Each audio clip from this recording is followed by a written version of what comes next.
अस्सलाम वालेकुम। मैं हूं एहसन एजाज और उम्मीद है आप सब खैर आफियत से होंगे। आज हम जिस पे बात करना है वो बहुत एक अहम टॉपिक है, अहम मौजू है, और वो है इमरान खान की पॉपुलैरिटी। क्या इमरान खान की पॉपुलैरिटी या उनकी मकबूलियत जो है वो आजकल आवाम में या ख़ास तौर पे जो नौजवान हैं उनमें कम हुई है या बढ़ी है? तो मेरे हिसाब से, मैं बाहर तो नौजवान हूँ, मेरी डिफरेंट अपने यूनिवर्सिटी के स्टूडेंट्स से, मेरे जो ऑफिस में कलीग्स हैं, उसकी बिना पे, और मैं नॉर्मल अपने एरिया में भी लोगों से मिलता रहता हूँ, तो उसकी बिना पे मैं आपको ये बता सकता हूँ कि इमरान खान की जो मकबूलियत है वो जिस तरह से उनकी मकबूलियत क्रिकेट खेलते हुए, चाहे 1992 में थी, या उनकी नमल यूनिवर्सिटी बनाते हुए, या शौकत खाना बनवाते हुए, और सबसे ज़्यादा उनकी मकबूलियत पीक पे जो गई थी मेरे हिसाब से, हम सब पाकिस्तानियों के हिसाब से, वो 9 अप्रैल 2022 की रात जब उनको हुकूमत से निकाला था PMLN और पीपल्स पार्टी और MKM और डिफरेंट जो आपकी हुकूमती जमातें हैं, उन्होंने मिल के जो उनको अदम एतमाद के ज़रिए जो निकाला था, उसकी वजह से उनकी मकबूलियत आज उनकी पीक पे है।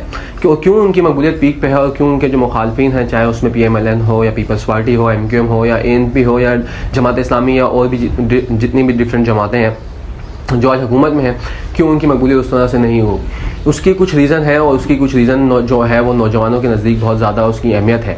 इमरान खान, आपको पता है, इमरान खान शुरू उन्होंने अपना करियर जो था वो एज अ क्रिकेटर किया था। उन्होंने उसमें 15 से 20 साल उन्होंने स्ट्रगल की, उन्होंने वर्ल्ड कप जितवाया और उसके बाद उन्होंने रिटायरमेंट ली। उन्होंने उसके बाद शौकत खानम, उनकी वालदा को जो कैंसर था, उन्होंने शौकत खानम का एक तहिया किया, उन्होंने शौकत खानम बनाया, उन्होंने डिफरेंट मुल्कों में, इवन के पाकिस्तान में चंदा इकट्ठा किया। आपने उनकी पुरानी वीडियोज़ भी देखी होंगी। तो वो चीज़ जो है आजकल के जो नौजवान, जिसमें बजाते खुद मैं भी हूँ, तो जब मैं वो चीज़ देखता हूँ या सुनता हूँ अपने बड़ों से, अपने साथ के जो लोग हैं उनसे, या मैं TV पे देखता हूँ या वीडियोस देखता हूँ, तो मुझे वो चीज़ इंस्पायर करती है। वो खुद ब खुद एक चीज़, इंसान के अंदर एक चीज़ नेचर है, वो उसको अच्छी लगती है, स्ट्रगल इंसान को अच्छी लगती है। अगर कुछ बनना चाहता है तो वो उससे चीज़ से इंस्पायर होता है।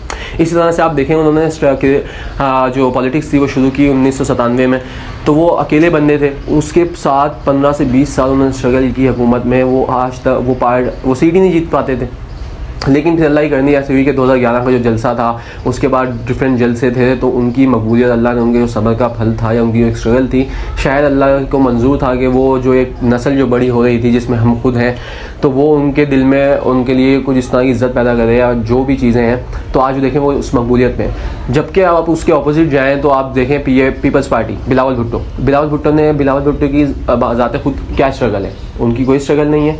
वो बाहर पढ़े, बाहर रहे, पाकिस्तान में आए, डायरेक्ट वो चेयरमैनशिप के अहदे पे बन गए और वज़ीर ख़ारजा बन गए। इसी तरह से PMLN में आप मरीम नवाज़ को देख लें। मरीम नवाज़ या उनके जो हमजा शहबाज हैं, या शहबाज शरीफ हैं, या फिर नवाज़ शरीफ हैं, वो 1990s में वो पॉलिटिक्स में आए थे और डायरेक्ट वज़ीर आला बन गए। उसके बाद प्राइम मिनिस्टर बनते, प्राइम मिनिस्टर 3 बार वज़ीर आज़म नवाज़ शरीफ प्राइम मिनिस्टर बने। मरीम नवाज़ पॉलिटिक्स में आई, आते ही वो वज़ीर आला बन गई। तो इस तरह से जो एक स्ट्रगल होती है, वो बेसिकली जो सामने जो आपकी ऑडियंस है, आवाम है, उनको पता लग जाता है। और आजकल जो आपकी सोशल मीडिया है, उसने नौजवान नस्ल में इतना शऊर पैदा कर दिया है कि वो सही और गलत, और कौन के हक पे खड़ा है और कौन किस साइड पे खड़ा है, उसको समझने में काफ़ी आसानी पैदा कर, उसने नौजवान नस्ल में इतना शऊर पैदा कर दिया है कि वो सही और गलत, और कौन के हक पे खड़ा है और कौन किस साइड पे खड़ा है, उसको समझने में काफ़ी आसानी पैदा कर दी है। तो मैं समझता हूँ कि ये कुछ वजूहात हैं जिसकी बिना पर जो आवाम है वो इमरान खान के साथ खड़ी है। अब हम आते हैं, क्या ये मुल्क इमरान खान के बगैर चल पाएगा? मेरे नज़दीक शायद नहीं चल पाएगा। क्यों? क्योंकि आपका जो KP के साइड है, KP के साइड में आप देख लें कि जो KP के साइड की जो आवाम है वो बेतहाशा इमरान खान को पसंद करती है, उनके साथ खड़ी है। हालांकि वहाँ पे कितने ही मुश्किल हालात आए। आज से पहले, इमरान खान की हुकूमत से पहले, कभी भी उन्होंने कंसेक्यूटिव 2 बार किसी की हुकूमत नहीं करने दी, लेकिन जब से इमरान खान आए हैं, इमरान खान वहाँ पे जीत रहे हैं। उनकी मकबूलियत आज भी उस तरह से मकबूल है जिस तरह से इमरान खान के टाइम पर थी। बलूचिस्तान में आज तक कोई जमात इस तरह से, इस पॉपुलैरिटी के साथ खड़ी नहीं हो पाई, ना ही उसके नुमाइंदे वहाँ पे जीत सके हैं जिस तरह से इमरान खान की मकबूलियत वहाँ पे है। शायद आपने देखा होगा, जो वहाँ पे की जो नौजवान नस्ल है, बलूचिस्तान की नौजवान नस्ल है, वो एहसास महरूमी का शिकार है। और वो क्यों एहसास महरूमी का शिकार है, वो मुझे बताने की ज़रूरत नहीं, वो आप सबको पता है, ठीक है। इसी वजह से आप कराची की आवाम या आप अंदरून सिंध की आवाम को देख लें, अंदरून सिंध के हालात बहुत बुरे हैं। क्या आपको नहीं पता कि वहाँ पे स्कूलों का फुकदान है? क्या आपको नहीं पता कि वहाँ पे साफ़ पानी की पीने की फुकदान है? क्या आपको नहीं पता कि वहाँ पे क्या मसाइल हैं? वहाँ पे रोज़गार के मौके नहीं हैं? क्या आपको नहीं पता कराची किस तरह से बेहंगम में तरीके से फैले जा रहा है? कोई यहाँ पे रोड इंफ्रास्ट्रक्चर नहीं है, कोई यहाँ पे पानी की सहूलियात नहीं है, पानी यहाँ पे डिफेंस जैसे पोश इलाके में पानी के टैंकर्स बिकते हैं। तो ये क्या नाइंसाफ़ी नहीं है पाकिस्तान की आवाम के साथ, कराची की आवाम के साथ? क्या हमें इस पे आवाज़ नहीं उठानी चाहिए? या क्या ये मसाइल चुप रहने से ठीक हो जाएंगे, या इमरान खान को बंद करने से ठीक हो जाएंगे? इमरान खान 2 साल से पिछले जेल में बैठा है, लेकिन फिर भी इस मुल्क के हालात वहीं 9 अप्रैल 2022 पे खड़े हैं और उससे आगे बढ़ने के काबिल नहीं चल रहे। क्या हमारे मुल्क के ताकतवर हल्कों को या हमारे मुल्क के जो हुकूमत है उसको इमरान खान के साथ बैठ के बात नहीं करनी चाहिए? बिल्कुल करनी चाहिए, क्योंकि इमरान खान ये वाहिद लीडर है जो इस मुल्क के नौजवान, इस मुल्क के मुस्तकबिल को आगे बढ़ाने में अहम किरदार अदा कर सकते हैं। अगर हम इमरान खान से बात नहीं करेंगे तो हम किससे बात करेंगे? क्या हम अमेरिका से बात करेंगे, या चाहे हम रशिया और चाइना से बात करेंगे?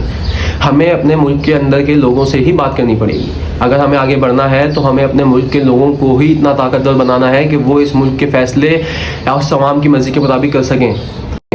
आवाम का जो रिएक्शन है, जो जज्बात हैं, वो बहुत ज़्यादा है, लेकिन हुकूमत उस पर मजम्मत करने के भी काबिल नहीं है। ऐसा क्यों? ऐसा क्यों?